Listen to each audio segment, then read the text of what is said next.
សួស្តីអ្នកទាំងអស់គ្នានេះគឺជាវីដេអូចាស់ឆ្នាំមុនដែលបង្ហាញអ្នកទាំងអស់គ្នាទស្សនានៅកម្មវិធីប្រណាំងទូកនៅក្នុងទីរួមខេត្តមណ្ឌលគិរីតោះតើមើលទាំងអស់គ្នាថាមានអីខ្លះវីដេអូមួយនេះគឺសកម្មភាពថ្ងៃទី1នៅក្នុងការប្រកួតអុំទូកនៅក្នុងទីរួមខេត្តមណ្ឌលគិរីហើយខ្ញុំគឺ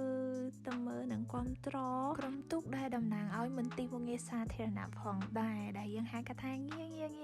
sorry មុខងារគឺឃើញដូចឃើញអញ្ចឹងគឺថាមុខងារយើងគឺឈ្នះទៀតហើយក៏មានអ្នកគ្រប់ត្រជាច្រើននាំគ្នាហូបផងអីផងដូចឃើញអញ្ចឹងលោកមានជាការវាយកដងវាយអីគឺថាគ្រប់ត្រគឺថាសាហាវតែម្ដងចានាំគ្នាឡើងសេកឡើងស្អកកហើយមុខងារយើងគឺឈ្នះចាគឺថាឈ្នះហើយគឺថារំបែបហ្នឹងគឺរំសប្បាយហ្មងហើយនេះវិញគឺនៅពេលដែលយើងដល់ពេលសម្រាប់អញ្ចឹងគឺខ្ញុំបានទៅថតផ្សេងទៀតតើតើជាមួយនឹងមន្ទីរផ្សេងគាត់នាំគ្នាប្រកួតណាគឺថាសប្បាយមើលសប្បាយហូរសប្បាយអីទាំងអស់គ្នាមែនតើហើយនិយាយពីថ្ងៃវិញគឺក្តៅខ្លាំងថ្ងៃនោះប៉ុន្តែឲ្យមានជាបញ្ហាអីទេគឺថាចាតែគ្រប់ត្រលើខ្សែគឺថាគ្រប់ត្រហូរមកនេះរហូតហើយនេះគឺ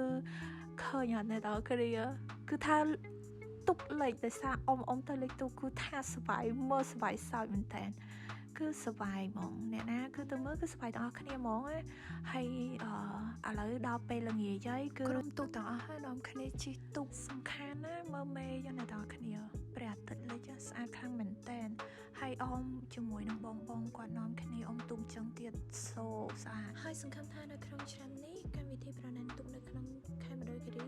នឹងធ្វើឡើងម្ដងទៀតនឹងកាន់តែសប្បាយជាងឆ្នាំមុនទៅទៀតចាហើយវីដេអូនេះក៏បានបញ្ចប់សូមអរគុណ thank you